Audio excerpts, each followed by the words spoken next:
안녕하십니까. 돈 버는 방송, 소통하는 방송, 숫자로 보여주는 방송 EJ 이재필입니다. 네, 안녕하세요. EJ 이강무입니다.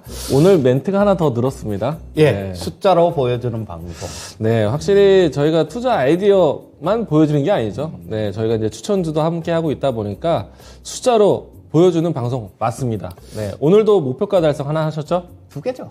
두 개? 지난주 금요일까지 해서. 지금 목표가 달성한 게 지난주 금요일 날 진성 TC. 그리고, 네. 오늘 그 JC케미칼이 거의 뭐 28%, 27, 8% 정도 떠서 시작해서 바로 상한가를 바로 넣었죠. 그러니까 이런 거는 내일 또 한다고 봐야 되겠죠. 네. 자, 그래서, 이 진성 TC 같은 경우도 마찬가지예요. 제가 여러분들한테 이렇게 추천 드릴 때 종목들을 뭐 많이 올라가서 못 잡을 것 같은 것들, 뭐 그런 경우가 되게 많잖아요. 뭐 저 사료주 한 50% 더블 이렇게 올랐는데 이거 슬쩍 얘기하고 난 다음에 내가 얘기했잖아. 그런 경우가 되게 많은데 그렇게 하지 않고 있다라는 겁니다. 이 진성 TC도 마찬가지 지금 여기 11,100원에 말씀을 드렸었는데요. 자, 3월 달에 이때 말씀을 드렸었어요. 자, 얼마나 매수하기가 정말 좋은 그런 시점이었었죠.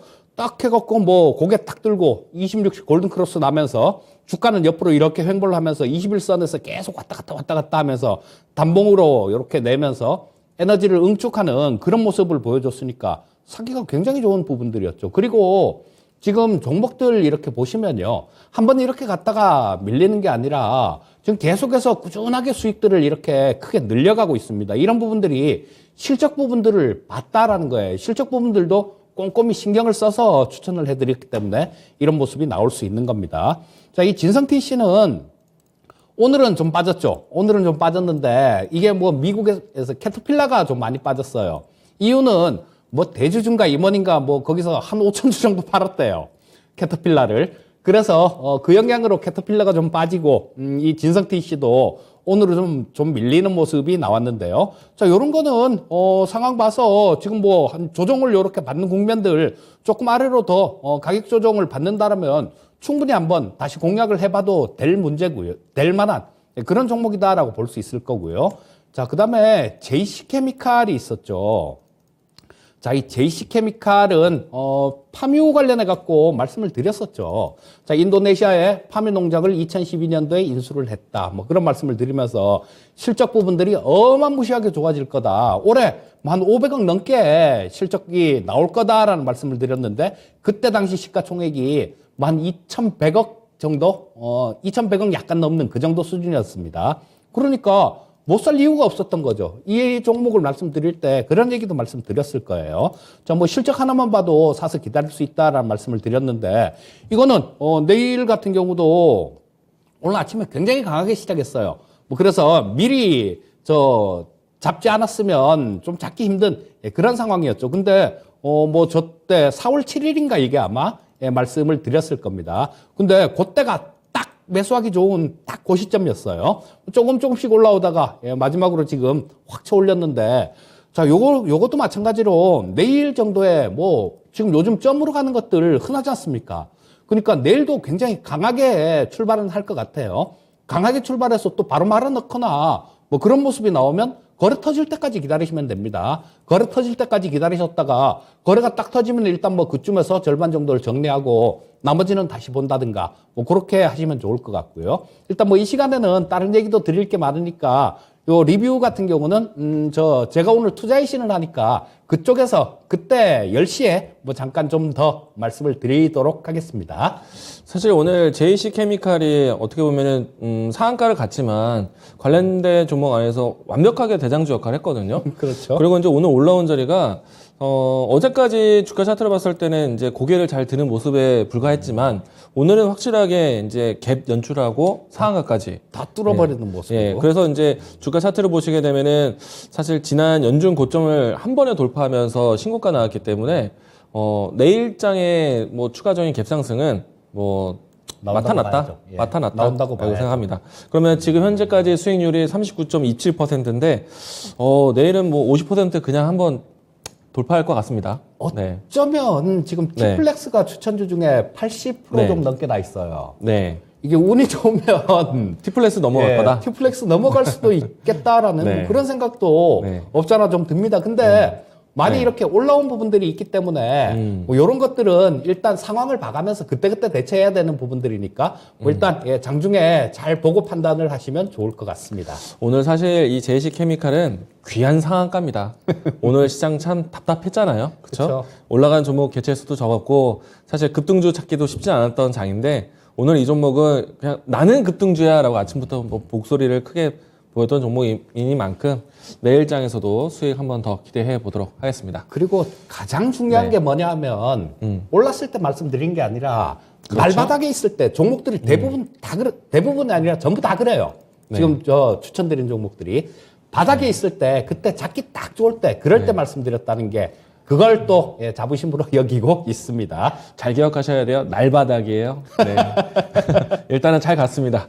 자, 시장 얘기 잠깐 해볼까요? 네, 뭐 오늘 시장 사실 이 종목이 귀하다라고 말할 정도로 뜨는 종목들이 별로 없었어요. 그렇죠. 네. 오늘 그래도 그나마 제가 봤을 때 중화권 증시가 개장하면서 그래도 우리 증시가 조금 이제 빠지는 걸 멈췄거든요.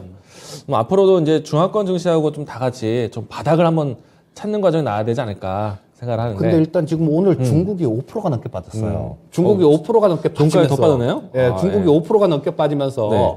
중국 같은 경우는 코로나 이전 시점 그때까지 다 빠졌어요. 지금 5호점이 완전히 망가졌네요. 예, 네. 완전히 망가지는 모습이 나왔고 네. 그다음에 뭐 대만 같은 경우도 2% 이상 이렇게 급락하면서 네. 작년 10월 달에 저점 뭐 그 저점 그러니까 우리나라로 따지면 네. 이 2600포인트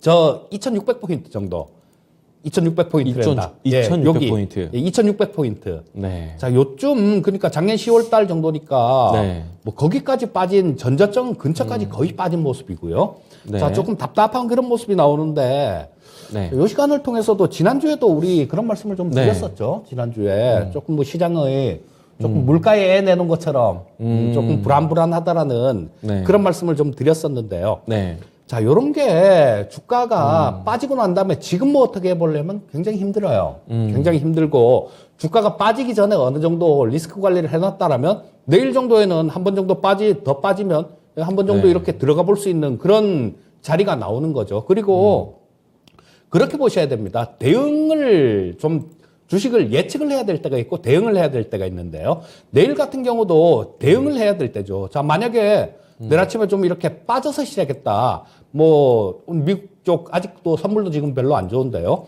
자, 하락해서 시작하면 거의 전저점 근처까지 내려오게 됩니다.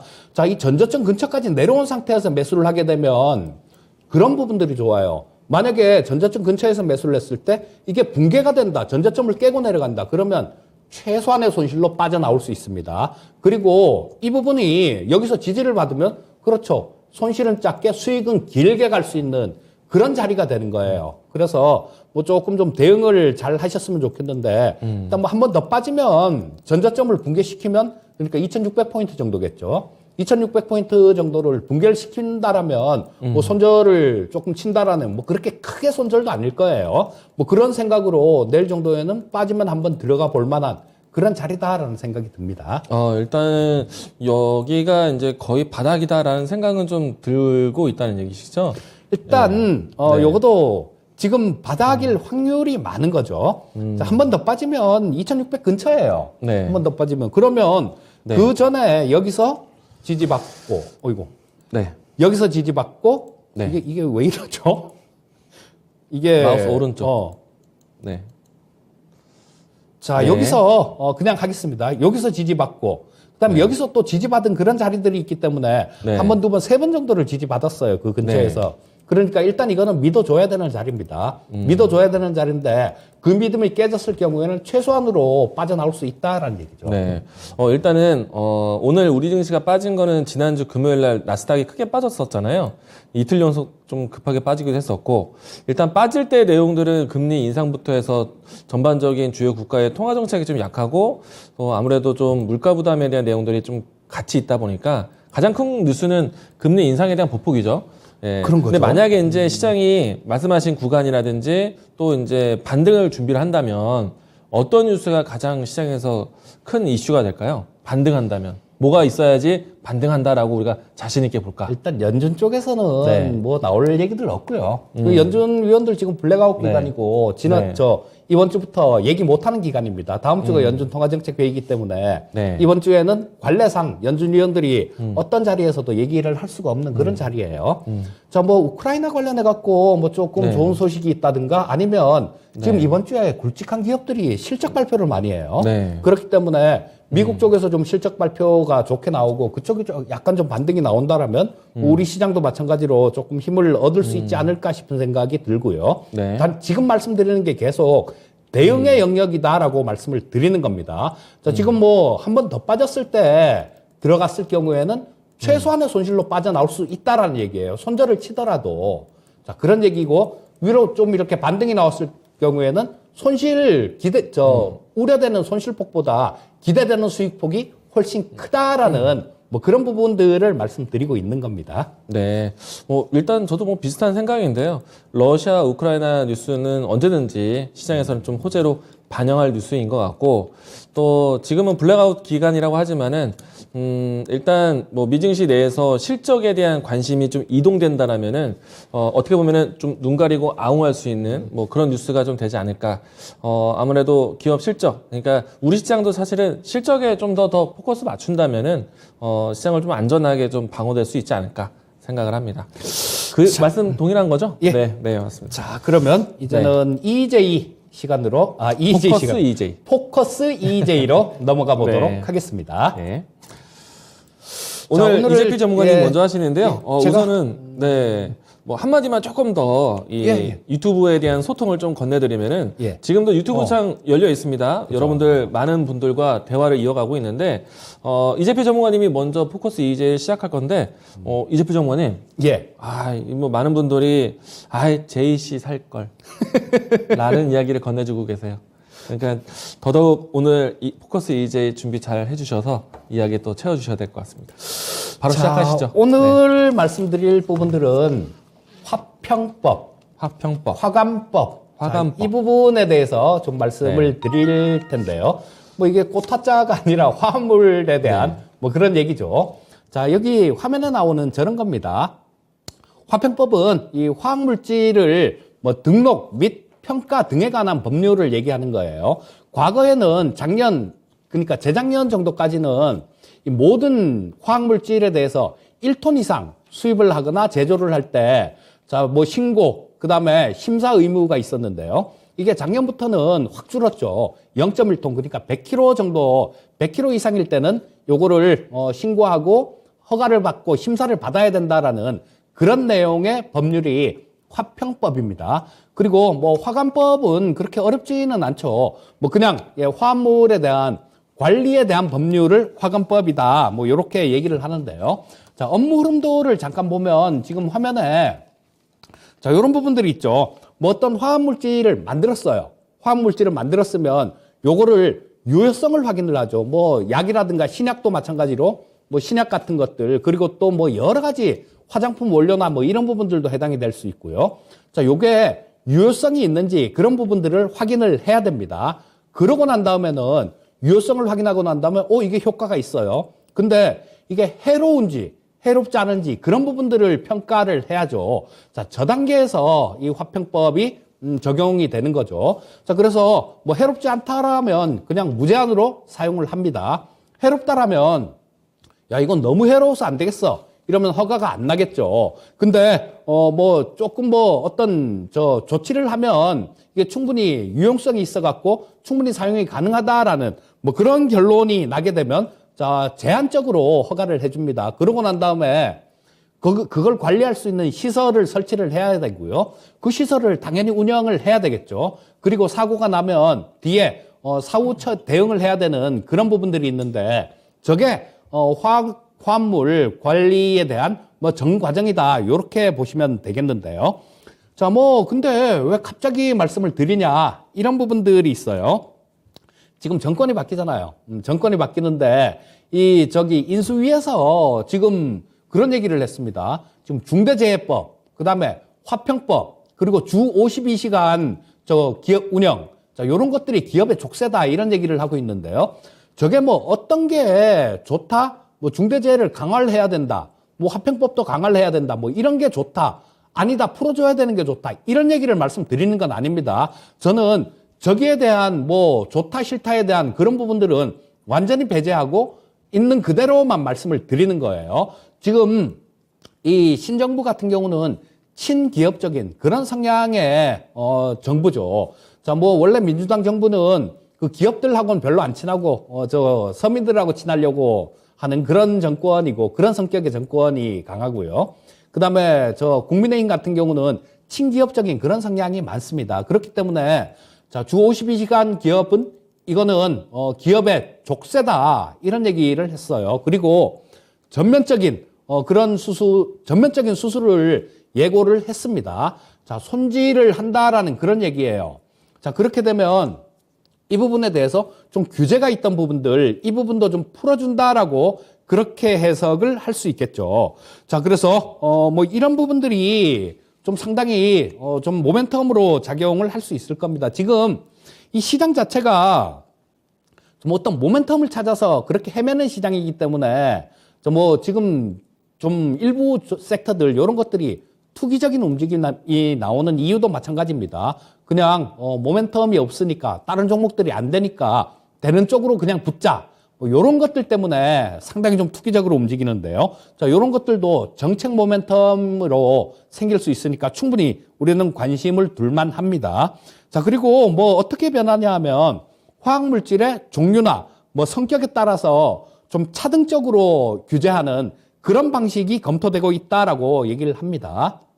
그래서 여기서 좀 수혜를 보는 그런 기업들 같은 경우는 화합물질을 등록하고 뭐 필수 단계인 비임상 같은 것들, 이런 것들 하는 기관들, 그리고 임상 수탁하는 기관들, 자, 이런 쪽에 좀 수혜가 있을 가능성이 굉장히 좀 많습니다. 자, 그래서 이 관련되는 종목들을 간략하게 좀 살펴보면요. 처음에 여기 화면에 보여드린 보락이라는 종목이 있습니다.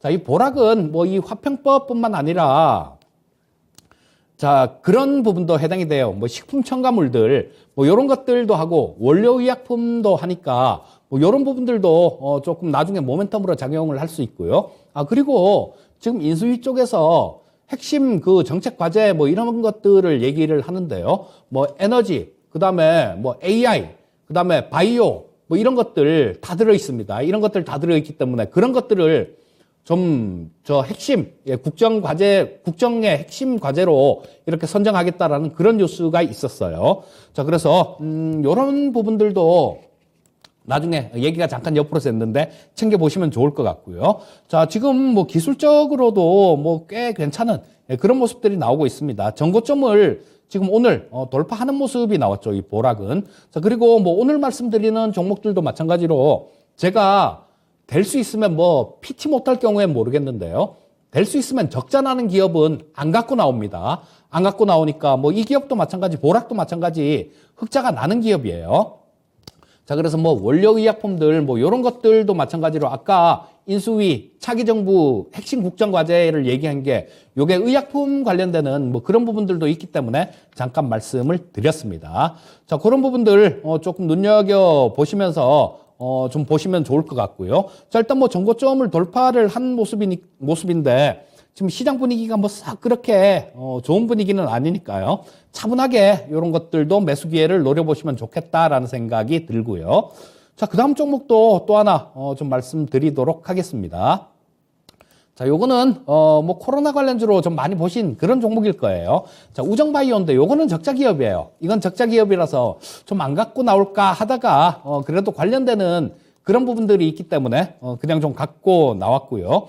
자, 요거는 SPF라는 게 있죠. SPF가 뭐냐면 특정 병원성 미생물이 없는 동물을 얘기하는 거예요. 자, 그래서 뭐 요거 제거하는 과정에서 또 화합물도 발생이 되고 또 여러 가지 화합물도 취급을 하기 때문에 요 우정바이오도 그 화평법하고 관련이 있는 그런 종목입니다. 자, 그래서 뭐 이거는 그렇게 크게 뭐 강추합니다. 뭐 이런 말씀은 드리고 싶지는 않아요. 왜? 적자 기업이라서. 자, 그 다음 종목 한 종목 더 보도록 하겠습니다. 자, 바이오톡스텍이라는 종목이 있는데요. 자, 이거는 오늘 저 지지선 자체를 좀 깨고 내려갔어요. 깨고 내려갔는데, 자, 이 바이오톡스텍은 뭐 의약품이나 농약, 식품, 뭐 화학물질 같은 것들 요런 거에 안전성이나 유효성 아까 보셨죠? 그 유효성을 평가하고 안전성을 평가하고 자 그렇게 한다라고 말씀을 드렸는데요. 그 기업입니다. 그런 걸 하는 기업인데 자 지금 뭐 요거는 지지선 자체를 좀 깨고 내려간 모습이에요. 지지선을 깨고 내려갔기 때문에 급하게 뭐 달려들어서 매수할 필요는 없습니다. 하지만 이런 부분들도 뭐 나중에 뭐 찬찬히 얘기가 나올 부분들이 있을 테니까 뭐 떨어지는 구간 그런 구간에서 차분하게 조금 매수를 하시면 좋을 것 같고요. 자, 요거는 시가총액이 한 1113억 정도밖에 안 되는 기업이에요. 근데 매출액 부분들은 꾸준히 좀 늘고 있습니다. 뭐 재작년에 264억 정도였는데 작년에 340억 정도 매출액이 나왔어요. 근데 영업이익은 5억에서 42억으로 훌쩍 뛴 모습입니다. 올해 같은 경우도 뭐 이런 모멘텀이 제대로 좀 발휘가 된다라면 실적 부분들은 좀 더 나아질 수 있을 테니까 뭐 차분하게 한번 노려보시는 게 좋을 것 같습니다. 네, 일단은 저도 오늘 화평법 뭐 이렇게 이야기를 주셔가지고 새롭게 또 내용을 또 보게 된 것 같고요. 일단 이 중에서 가장 크게 탑픽으로 좀 여기고 계시는 종목이 있으신가요? 탑픽은 네. 따로 좀 캐몬이라는 종목을 따로 좀 말씀드릴게요. 자, 요게 왜 캐몬을 탑픽으로 갖고 나왔냐면요. 얘가 제일 먼저 가장 좀 이런 모멘텀들이 부각이 됐을 때 제일 먼저 잘 움직이는 그런 종목이에요. 그리고 이 기업은 신약이나 뭐 화학물질 같은 것들 요런 거에 안전성을 평가하는 수탁업체입니다. 그러니까 어떤 업체에서 자기들이 이런 것들을 다 못하니까 우리 요런 거 있으니까 요거 좀 평가해 주세요라고 의뢰를 하는 그런 기업이에요. 뭐 그래서 뭐 어떤 이런 부분들도 뭐 규제가 좀 풀리면 화합물 관련해 갖고도 조금 활성화가 될 거고 자 그런 부분들이 있다라면 이 캐몬에 의뢰하는 뭐 그런 부분들도 좀 늘어날 거다라는 생각입니다. 자 그리고 이게 진짜 관련이 있나 한번 보면요. 자 캐몬의 조직도를 이렇게 보게 되면요. 제가 홈페이지에 가서 좀 캡처를 해왔는데 좀 조직도가 안 나온 조직도가 나오죠. 자 근데 요쪽에 보시게 되면 지금 저는 잘 안 보이는데요. 이런 것들 뭐 임상 실험하고 연구하는 것들 저기 있죠. 비임상 연구소장 운영 책임자 이렇게 해갖고 대표이사 바로 밑에 있습니다. 대표이사 바로 밑에 있기 때문에 저기서 총괄해서 이런 부분들을 하는 거예요. 저 뭐 밑에 보면 뭐 신뢰성 본부 뭐 무슨 본부 이렇게 있는 것들이 좀 나오죠. 저기서 다 이 화평법하고 관련되는 일들을 하는 겁니다. 회사 조직도 상에서 가장 크게 있으니까 저기에 대한 매출이 가장 크다라는 겁니다. 그래서 요게 아마 그 관련되는 그런 종목들을 찾으면 가장 좀 관련이 강한 그런 종목이 아닐까 싶은 생각이 들고요. 아까도 말씀드렸듯이 이 시장 자체가 자금이 모멘텀을 찾아서 헤매는 시장입니다. 그래서 이 화평법 관련되는 얘기가 나왔을 때 가장 탄력적으로 움직이는 이 캐몬 같은 경우는 잘 봐야 될 종목이다. 이렇게 말씀드리겠고요.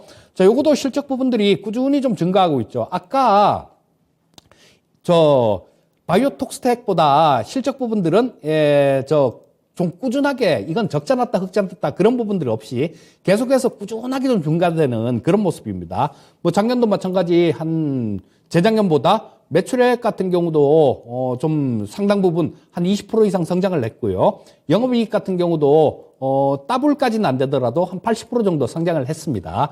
자, 그러니까 실적 부분들이 성장이 되고 있고 가장 좀 이 금방 민감하게 반응하는 종목이니까 캐몬을 탑픽으로 말씀드리도록 하겠습니다.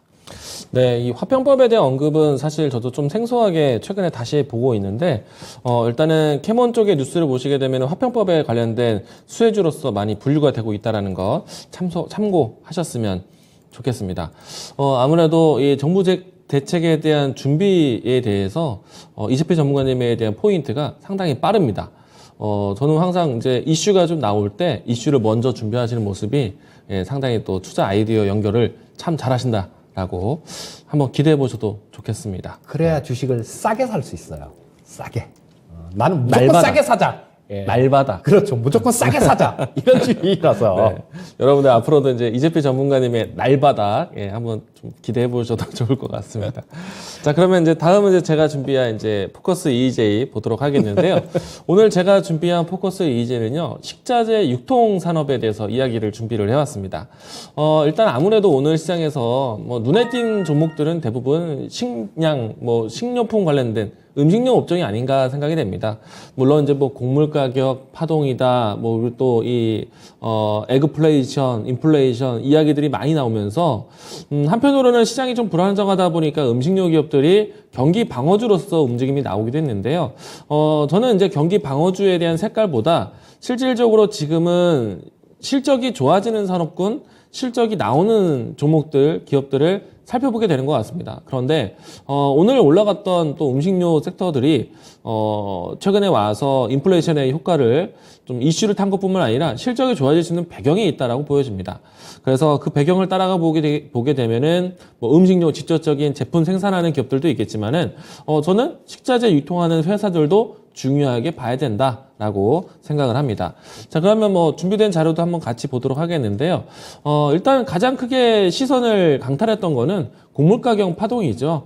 러시아 우크라이나 사태 때문에 인플레이션에 대한 키워드가 있었고, 특히나 이제 원자재 가격 중에서도 식량품에 대한 관련된 뭐 옥수수부터 해서 최근에는 이 대두 가격까지 큰 움직임이 나왔었는데요. 그 관련해서 식량에 관련된 종목들을 볼 수밖에 없었다. 필수 소비재기도 했었지만은 실질적으로 원자재 가격에 대한 상승이 여러 가지 제품 가격 인상, 그러니까 판가 인상으로 이끌고 오고 있기 때문에 기업에 대한 마진 개선도 상당히 빠르게 진행이 될 것이다라고 생각합니다. 근데 만약에 이제 마진이, 그러니까 판가 인상을 그대로 둔 상태에서 원자재만 올라왔다라면은 사실 기업에게는 리스크가 될 수도 있겠는데, 대부분의 음식료 기업들이 대부분 올해 초부터 해서 이미 가격을 인상을 시켜왔습니다. 그런 것들이 전반적으로 음식료 종목들에 대한 관점으로 이어진 것이 아닌가 생각이 되고요. 근데 대신에 이제 여기에서 이제 식자재 유통을 보는 이유는요, 우리가 이제 최근에 와서 모든 거리두기가 해제가 됐습니다. 우리가 이제 아무래도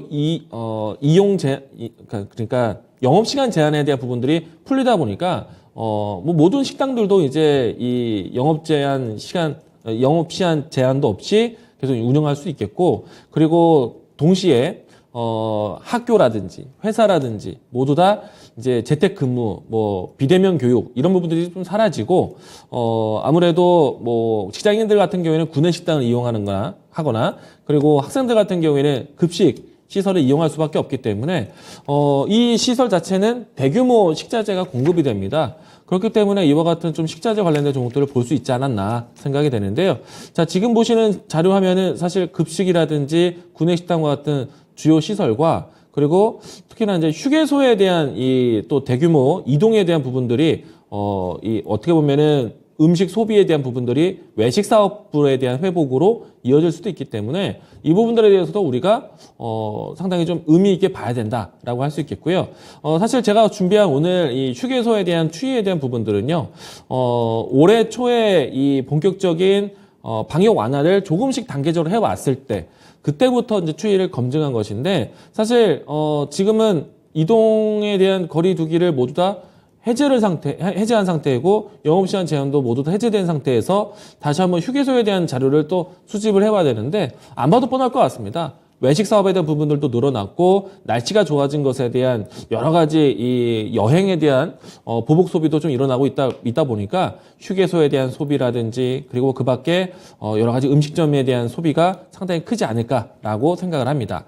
자, 다음 자료 보시게 되면은 전반적으로 음식료 기업들에 대한 이익 개선에 대한 도표인데요. 사실 많은 기업들이 이제 준비되어 있지만은 뭐 크고 작음을 떠나서 일단 가장 높게 측정이 되고 있는 기업이 CJ 프레시웨이입니다. 아시겠지만 CJ 프레시웨이는 식자재 유통기업이거든요. 물론 이제 앞단에 있는 이 기업들이 절대 부족한 기업들이라고 생각되지는 않습니다. 물론 이제 다양한 영역에서 여러 가지 지출력들도 다양하게 보다 보니까 그럴 수밖에 없겠지만은 전환에 대한 퍼포먼스가 식자재 유통기업들이 월등히 보일 수밖에 없다. 이 도표에서 상단에 보이시는 기업들이 식자재 유통을 할 수 있는 기업이다 보니까 이 부분에 대해서 좀 관심 있게 보자라고 이야기 드리겠고요. 다음 자료도 보도록 하겠습니다. 이재필 전문가님 얼마 전에 저희가 리오프닝 얘기를 했었잖아요. 예. 그래서 방역이 완화는 결국에는 알코올의 소비량과 동일하다라고 말씀해 주셨잖아요. 예, 그래서 지금 보시는 자료 화면이 알코올 소비에 대한 증가세거든요. 방역 완화에 대한 수치 똑같이 알코올 소비에 대한 부분들이 늘어나는 추이가 보여지고 있는데 이 부분들은 실제로 이 음식료 산업에 대한 전반적인 변화와 동일하다고 볼 수 있습니다. 뭐 하나의 상품으로 알코올, 그러니까 주류에 대한 관심이 있긴 하지만은 다음 자료 보도록 하겠습니다. 우리가 아무래도 날씨 변화도 있고 그리고 외출에 대한 부분들이 좀 이제 잦아지기 때문에 음료수 소비에 대한 부분들이 커지게 되는데요. 지금 보시는 자료 같은 경우에는 외식 사업에 대한 수요입니다. 우리가 이제 보통의 이제 외식이라고 한다면 기본적인 식사부터 해서 뭐 여러 가지에 대한 이제 이 식자재들을 다루게 될 텐데 저는 이 라인에서는 삼겹살이 많이 보입니다. 이제는 좀 회식 자리가 좀 늘어나지 않을까. 그리고 이재필 전문가님과 할 수 있는 기회가 되지 않을까라고 생각이 되는데 보시게 되면은 왼쪽에 있는 막대 그래프는 작년에 대비해서이고요. 오른쪽에 대한 그래프는 작년에 그만큼 올랐는데도 불구하고 올해 초보다 현재까지 얼마 전에 한 달 좀 벌써 지났네요. 삼겹살 데이가 좀 지났습니다. 예, 그러고 난 다음에 더 커지지 않았나 생각이 됩니다. 다음 자료 보도록 하겠습니다. 제가 이제 이 자료를 좀 더 보여드리고 싶은데 전반적인 음식료에 대한 산업과 동일하게 알코올 혹은 음료 소비에 대한 부분들 이게 그만큼 좀 외출이 잦아졌고 외식 사업이 좀 늘어났다라고 좀 동일하게 생각해 볼 수 있는 내용일 것 같습니다. 이 때문에 많은 기업들이 음식료 기업들이 이제는 실적 개선으로 이제 반영을 시켜서 봐야 되지 않는가. 물론 이제 가장 중요한 거는 동일하게 뭐 인플레이션에 대한 우려 때문에 보였던 포인트뿐만 아니라 실질적으로 제품의 가격 인상까지도 나와줘야 된다는 얘기입니다. 자, 다음 절을 한번 빠르게 좀 보도록 하겠는데, 내용을 좀 작은 글씨지만은 좀 잘 보시면은 올해 초부터 해서 이미 이제 지난해 연말부터 많은 기업들이 하나하나 제품 가격을 인상해 왔습니다. 우리가 이제 사실 가장 크게 기억에 남는 거는 올해 2월 달부터 라면 가격 올랐고요. 그리고 올해 2월과 3월 달에 소주 가격, 맥주 가격이 올랐습니다. 그 밖에 레토르트 1인 식품이라든지 통조림부터 해서 식자재 가격들이 모두 다 올라가는 모습이에요. 다음 자료도 보도록 하겠습니다. 제가 사실은 좀 여러 가지 품목을 좀 나열해서 가져왔는데 이 안에 보시게 되면은 품목과 기업들을 하나씩 눈여겨보세요. 그러면 그 기업들이 실질적으로 제품에 대한 판가 인상을 한 것입니다. 가격을 올리지 않은 음식료 기업들은 사실 매력은 없다고 봅니다. 그런 측면을 본다라면은 제품에 대한 좀 고정적인 스테디셀러 제품을 가지고 있는 기업들이 예를 들어서 농심의 라면과 같은 이와 같은 산업군에서 가격을 인상한다. 필수 소비재에 대한 역할을 하겠던 제품들에서 가격이 올라간다. 당연히 실적으로 반영이 될 수 있겠죠. 그렇기 때문에 가격을 올렸던 섹터 그리고 가격을 올렸던 제품군들을 보실 필요가 있다라고 이야기 드리겠고요. 그리고 제가 오늘 드리고 싶었던 내용들은 음식료 전반적인 인식에 대한 변화, 실적이다. 경기 방어주에 대한 생각보다 실적, 결국에는 인플레이션에 대한 걱정이 아닌 판가 인상으로 실적, 마진 개선 이 부분들을 보자는 것이고요. 여기서 이제 좀 더 첨언한다라면은 식자재 유통이 만만치 않은 산업입니다. 우리가 이제 급식소에 식자재를 공급한다는 거는 정말 어마어마한 물량들이 들어가는 거거든요. 그리고 이 때문에 이제 이 식자재에 대한 여러 가지 이 뭐랄까 물류에 대한 효율성이 너무나 좋기 때문에 기업들에 대한 마진이 굉장히 높은 산업이 이쪽 분야입니다. 실제 말해서 급식소 하루에 소화되는 할당량이 이미 정해져 있고요. 그리고 매일매일 뭔가 새로운 식자재에 대한 공급이 이루어지기 때문에 상당히 이 유통 과정 자체가 마진율이 높습니다. 그래서 앞에서 제가 초기에 얘기 드렸던 음식료 기업들에 대한 영업이익률 변화, 상당 부위에 식자재 유통 기업들이 상당히 눈에 띈다. 특히나 CJ 프레시웨이에 대한 수요가 굉장히 기대된다라고 이야기 드리기도 했습니다. 자, 이런 부분들 본다라면 식자재 유통 관련된 종목들도 눈여겨봐야 된다라고 이야기를 드려보도록 하겠습니다. 자, 그러면 이 종목 중에 탑픽 종목이 있을까요? 일단은 오늘은 최근에 와서 정말 음식료 때문에 많이 보이는 종목들 한번 주가 차트 한번 유혹부터 좀 해보겠는데, 우리 이제 이 곡물 가격, 사료 관련된 종목들이 굉장히 급등했잖아요. 차트 한번 보겠습니다. 한일사료라든지 현대사료 이런 종목들 보면은 정말 부러워요. 저도 이제 근데 정말 이때 잘 만났구나. 정말 세게도 올린다라는 생각이 들 정도인데 이런 내용들이 좀 전해지다 보니까 최근에 와서는 이제 음식료 기업들, 정말 큰 기업들, CJ 제일제당부터 해서 뭐 오뚜기, 농심 이와 같은 기업들의 움직임들이 살아나고 있는 때이고요. 그리고 오늘은 사실은 결국에 음식료에 대한 식자재 유통에 대한 마진 개선 기대해보자라고 얘기 드렸는데 제가 얼마 전에 탑픽 종목으로 푸드웨이를 이야기 드린 적이 있습니다. 이 종목이 최근에 거래량 유입되면서 상당히 좀 빠른 상승세를 보여주고 있어요. 여기 못지않게 움직이는 곳들이 CJ 프레시웨이 오늘 좀 많이 언급을 해드렸었죠. 이런 기업들이 다시 되살아나는 모습이 연출되고 있고요. 현대 그린푸드 이와 같은 기업들도 최근에 살아나고 있는 각도를 만들고 있는 섹터입니다. 근데 이제 다만 이제 상대적으로 좀 저조한 종목들도 있어요. 신세계 이 푸드라든지 이런 기업들도 이제 개선을 되지 않을까. 주가를 이제 돌려 세우기 위한 자리에 있다라고 생각이 되는데 이런 이제 식자재 유통 기업들도 좀 살펴보자라고 이야기 드려보도록 하겠습니다. 저런 쪽들이 네. 지금 뭐 음식료 업종들 같은 경우 애들이 학교를 식자재 유통 같은 경우는 네. 애들이 학교를 작년에 가다 말다 했잖아요. 네. 근데 이제 꾸준히 가니까 네. 그런 부분에서도 좀 긍정적이라고 봐야 되겠죠. 요즘에 사실은 이제 요즘에 우리가 이제 급식에 대한 뭐랄까 퀄리티를 굉장히 따지고 있지 않습니까? 급식 세대예요. 저는 급식은 사실 못 먹어봤어요. 저는 도시락 싸갖고 다녔었는데. 저도 도시락 세대입니다. 아, 그래요? 네, 저도 도시락 갖고 다녔는데. 거기보다 많은가 보네. 여기 흰머리가 얼마나 많은데요. 네. 자, 아무튼 오늘 좀 영하게 좀 머리를 좀 잘랐는데, 예, 아무튼 네. 요즘 급식에 대한 퀄리티를 굉장히 따집니다. 그렇겠죠. 우리 아이가 먹고 있는 음식이 어떤 것인가. 그럼요. 그래서 이제 매일매일 학교마다 비교할 정도로 급식 사진이 달라지고 있는데 그만큼에 대한 충족을 하기 위해서는 식자재에 대한 공급이 얼마나 많이 이루어질까. 또 애들이 또 좀 먹겠습니까? 많이 그렇죠. 먹기 때문에 기업들 입장에서는 급식소의 유통을 만든다는 거는 굉장히 큰 캐시카우이고 그리고 그 유통에 대한 과정 자체를 신선도라든지 이런 부분들 매일매일 달라지다 보니까 상당히 마진율이 높은 산업이에요. 그래서 아마도 리오프닝 때문에 급식소, 구내식당, 그리고 이제 외식 전체적인 뭐 푸드코트 이런 쪽에 음식료가 풀린다는 거는 굉장히 기업들 입장에서는 상당히 마진이 크게 달라질 것이다. 시장이 어렵기 때문에 실적도 찾아본다라면은 이쪽도 봐야 된다라고 이야기 드리겠습니다. 그리고 지금 원자재 가격이 워낙 좀 오르다 보니까 네.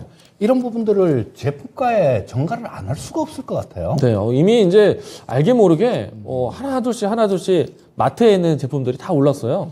네. 우리 형이 그 네. 마트 맞아요. 같은 데다가 맞아요. 네. 그 식자재 같은 것들 이런 거 납품하거든요. 네. 근데 뭐 인플레이션 관련해 갖고 네. 그 창고에다가 좀 통조림이나 가득 좀 이렇게 네. 갖다 재놨으면 돈이 좀 됐을 건데 했나 모르겠네요. 잘 되셨을 겁니다. 물어봤으면 내가 그거 네. 좋다고 하라 그랬을 것 같은데. 참 요즘 너무 바빠서 연락을 좀 뜸하신 거 아닌가. 네. 그리고 하여튼 이 식자재 쪽 이런 예. 쪽이 먹는 거는 안 먹고는 안 되는 부분들이기 때문에 네. 아무리 뭐 경기가 안 좋다고 하더라도 네. 우리 두 끼만 먹고 살 수는 없잖아요. 네, 새끼 먹어야죠. 새끼 꼬박꼬박 먹어야 되고 네. 애들 학교 급식하는데 그 네. 급식 질 떨어뜨릴 수는 없잖아요. 네, 맞아요. 어른들이 차라리 집에서 굶었으면 굶었지 네. 애들은 먹여야죠. 근데 요즘에 앞에 제가 서두에 좀 차트를 보여드렸지만은 한일사료, 현대사료, 뭐 최근에 다시 올라가는 어떤 고려산업 이런 정도 보면은 정말 난폭하기도 하고 크게 그렇죠. 올라갔습니다. 그런 것들이 눈에 아른아른 거리기 때문에 음식료에 대한 생각이 좀 달라질 수 있는데 저는 사실은 이 음식료에 대한 관점이 새롭게 딱 기준이 생긴 게 이재필 전문가님 덕분이에요. 왜냐하면은 러시아, 우크라이나 아무래도 이 사태 때문에 곡물 가격 이런 게 올라가는 게 그러니까요. 이제 그런 것들이 이제 많이 이야기됐지만은 음식료를 바라보는 시선 중에 러시아, 우크라이나 지역의 파종 시기가 그렇죠. 지금이다. 근데 이제 지금 이제 어린 싹을 옮기거나 뭐 씨앗을 심거나 해서 이제 가을에 추수를 해야 되는데 지금 이걸 못하면은 가을에 또 물류난이 나온다. 굉장히 맞는 말이거든요. 지금 네. 옥수수 같은 경우는 네. 1200에서 1300만 헥타르 정도를 뿌려야 되는데 네. 지금 350만 헥타르밖에 못 뿌렸대요. 그러니까 뭐 한 4분의 1 정도 수준 그 정도밖에 그렇죠. 씨를 못 뿌린 거고 네. 지금 또 그쪽 저 전쟁 한참 하고 있는데 우크라이나도 동쪽 그 돈바스 지역 그쪽하고 붙어 있는데 그쪽이 대평원 지역이거든요. 네. 그쪽 농토가 어마무시한데 지금 거기서 탱크 갖다 놓고 막 치고받고 네. 난리를 치고 있으니 아무래도 전쟁통에 농사를 짓는다는 거는 상상하기 힘들 테고. 안 되는 거죠. 근데 이제 포인트를 생각해 보시면은 지금 파종을 망친다면은 가을 때에 이 전 세계의 20%가 이 지역에서 나오는 거거든요. 그렇죠. 근데 이제 지금 파종을 못 한다는 거는 이제 가을 때 한번 돌아오면은 또 난리 난다는 얘기입니다. 그러면은 음식료 관련된 내용들이 지금만 있는 게 아니라 가을에도 또 꺼내서 봐야 되는 거예요. 그 올해 그렇죠? 같은 경우는 시청자님들 그런 부분도 잘 보셔야 돼요. 자, 그냥 멀쩡한데 한 대 딱 맞은 거 이거는 조금 덜 할 수도 있어요. 근데 때린데 또 때리면 진짜 아프잖아요. 네. 맞은데 또 맞으면 진짜 아프거든요. 올해 만약에 날씨를 이렇게 보고 네. 뭐 장마가 심하다, 뭐 가뭄이 심하다, 뭐 그런 뉴스들이 나오면 맞아요, 이런 맞아요. 쪽들이요. 굉장히 또 투기적으로 움직일 가능성이 높습니다. 그래서 이런 부분들은 벌써 한 대 맞은 자리를 또 한 대 맞을 수 있는 부분들이 있으니까 네. 뭐 잘 좀 살펴보시면 좋을 것 같습니다. 네. 지금 저도 이제 다시 이제 유튜브에 어떤 이야기들이 오갈까 좀 보고 있는데요. 다들 이제 이 도시락 인증을 하고 계십니다.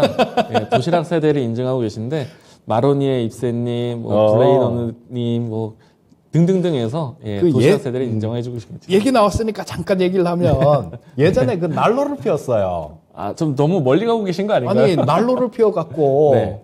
도시락을 싸가면 네. 김치를 밑에 깔아갖고 네. 그거를 이제 이렇게 난로에다 데워서 먹었거든요, 전부 다. 네, 네. 근데 그거 도시락을 그 앞에서 저기 나오네요 하면은 저걸 이렇게 뒤집는 네, 네, 그 네. 담당하는 친구가 하나 있어요. 아, 그건 몰랐네요. 공박이 되게 싫어하는 친구. 아, 그래요? 근데 네, 저도 그 친구는 저는 예. 사실 경기도 태생이거든요. 저희 국민학교 때도 저걸 네. 했었어요. 음. 저도 이제 교실 한가운데 네. 저게 있었습니다.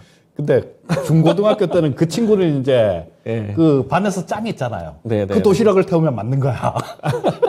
그래서 네. 하여튼 그랬던 기억이 지금 재밌는 기억이 네. 뭐 좀 생각이 나네요. 우리 PD님은 좀 역사 속의 사진이라고 하는데 저기 박우성님 네. 6.25 세대는 좀 왜 그러십니까, 박우성님? 근데 저도 경험을 했는데요. 예. 6.25? 아, 6.25 아니고요. 이제 저 도시락 벤또. 네. 뭐 하여튼 예전에 그래서 참 이런 참 이 방송이 참 좋아요.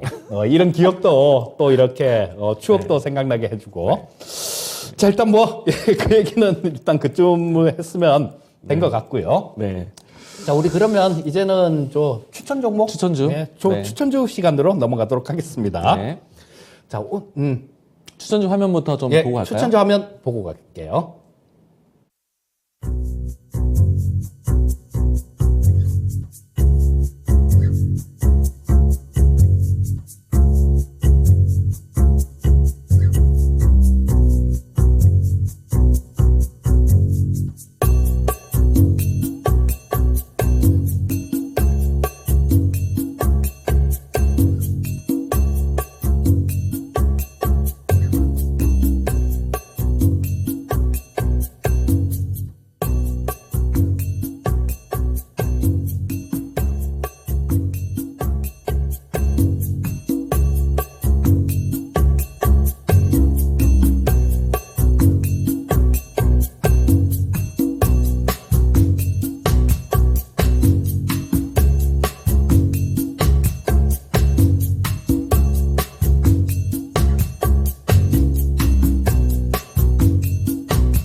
오늘 말씀드릴 종목은 경농입니다.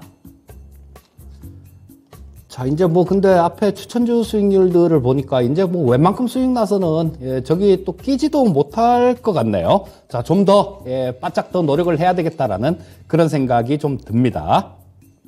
자, 요 경농은 저 농약을 주로 만드는 회사죠. 자, 경북농약. 자, 요거를 줄여서 경농, 예, 이렇게 좀 나왔는데요.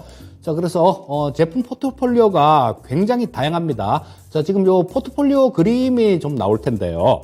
자, 보시면 농약 외에도 뭐 저런 것들, 영양제 같은 것들, 뭐 그다음에 종묘 같은 것들, 뭐 요런 것들도 하고요. 자, 여러 가지 일단 뭐 농약만 하는 게 아니라 뭐 이 자회사가 조비라는 자회사가 있죠. 조비는 뭐 처음에 초창기에 좀 추천을 드려서 지금 또 그것도 수익률이 꽤 높습니다만, 자, 조비의 모회사예요. 자, 근데 뭐 이 농약 같은 경우는 지금 아까 좀 말씀을 드렸듯이 이 지구 온난화 뭐 이런 걸로 인해 갖고 병충해도 가면 갈수록 굉장히 심해집니다. 그래서 이런 부분들이 좀 진짜 엎친 데 덮친 격으로 이렇게 나와버리면 안 되는데 라는 생각이 드는데요. 일단 뭐 제가 추천을 드리면서도 이 농약이 좀 많이 들어갈 일이 없었으면 좋겠다라는 그런 생각을 좀 해봅니다.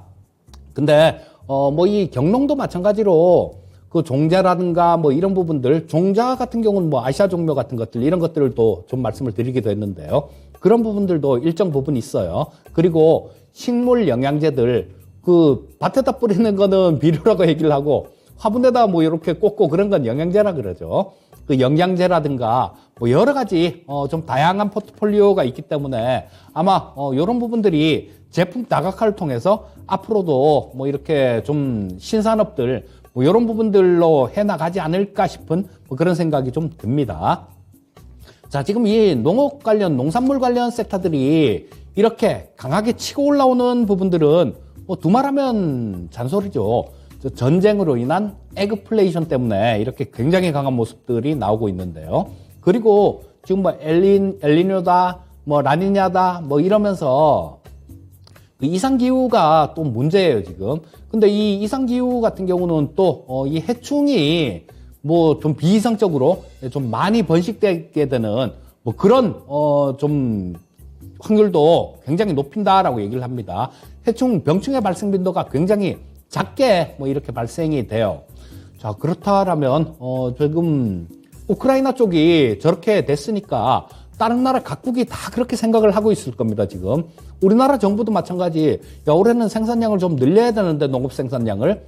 그렇게 생각하고 있을 거고요. 저쪽 뭐 남미나 아니면 저 미국 쪽, 북미 쪽도 그쪽도 대평원이 있으니까 그쪽에서는 야, 이거 농산물 가격 많이 올랐겠다. 올해 대목이네. 올해 왕창 좀 잘 해갖고 한몫 잡아야 되겠다. 뭐 이런 생각들도 굉장히 많이 하고 있을 겁니다. 자, 그렇다면 뭐 거기에 따라서 이쪽들 뭐 이 경농 같은 경우는 수출은 안 해요.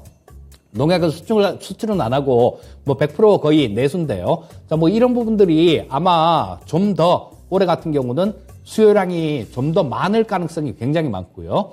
자, 자회사 중에 뭐 아까 말씀드렸듯이 조비라는 자회사가 있고요. 또 뭐 농기계 같은 것들 이런 거를 하는 그런 자회사도 있습니다. 그리고 아까 우리 이강문 전문가가 얘기했던 그 식품 도소매업들 뭐 이런 부분들도 있고요. 자, 그래서 뭐 기본으로 이게 지금 현재 다른 쪽들 같은 경우는 굉장히 많이 올랐죠. 다들 좀 너무 많이 올라서 지금 뭐 손대기가 좀 제가 추천한 종목들만 해도 엄청나게 좀 많이 올랐잖아요. 자, 근데 뭐 요 경농 같은 경우는 아직까지도 좀 해볼 수 있는 좀 더 위쪽으로 올라갈 수 있는 룸이 있는 그런 종목이다라는 생각이 들고요. 자, 여기 보시면 차트를 잠깐 좀 보고 말씀을 드리면요. 자, 여기 작년에 7월 30일 날 고점을 찍었죠. 이 경농이나 뭐 이런 종목들 같은 경우는 그 태풍이 오거나 뭐 이럴 때 굉장히 강한 그런 모습을 보여줍니다. 장마철 뭐 이럴 때요. 근데 뭐 오늘 저녁에도 뭐 바람이 태풍급으로 분다는데 뭐 그거하고는 별 상관은 없을 것 같고요. 여름에 좀 이 장마철이나 이럴 때 병충해 같은 거 그런 게 조금 걱정될 때 그럴 때 좀 상당히 좀 탄력적으로 움직이는 경향이 있는데요. 올해는 곡물가가 굉장히 많이 올랐죠. 그렇게 된다라면 작년의 고점 저거를 뚫을 가능성이 훨씬 더 많지 않겠습니까? 저는 그런 생각이 듭니다. 그래서 뭐 일단 그 정도를 좀 노리고 보시면 좋을 것 같고요. 자, 실적 부분들이 상당히 계속해서 증가되는 부분들이 나와요. 자, 뭐 재작년에 2,400억 매출, 작년에 2,700억 매출, 그리고 영업이익 같은 경우도 143억, 168억, 자, 이 정도가 됐으니까 실적 부분들은 계속해서 증가하는 모습들이 나오고 있죠. 자, 그래서 뭐 가격 전략을 좀 말씀드리면 저 아침에 매수하시는 가격은 내일 아침 실적가로 보시면 될 것 같고요.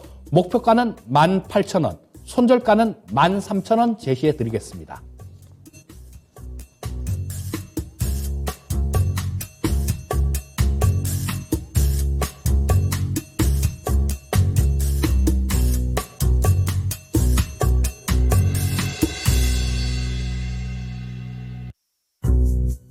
네, 오늘 제가 준비한 종목은 현대 그린푸드입니다.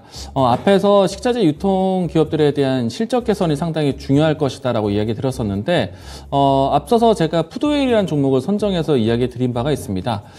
그 종목 같은 경우는 이미 좀 거래량 유입과 함께 추세를 좀 만들고 있는 과정이고요. 현대 그린푸드는 이제 막 시작하려는 종목이 아닌가라고 생각이 되고요. 가장 중요한 거는 현대 그린푸드가 가지고 있는 급식사업부라든지 외식사업부에 대한 이 실적 전환이 상당히 빠를 것 같다라는 것을 이야기 드리도록 하겠습니다.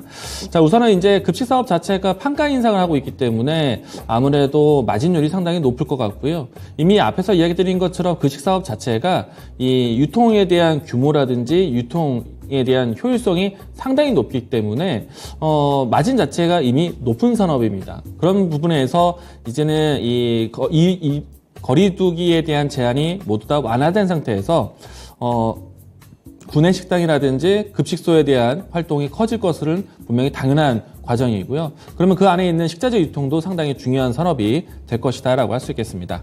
그리고 이제 이 종목 같은 경우에 추가적으로 외식사업부에 대한 부분들이 상당히 좀 안정적인데요. 이미 여의도에 더현대라는 이 지역이 있습니다.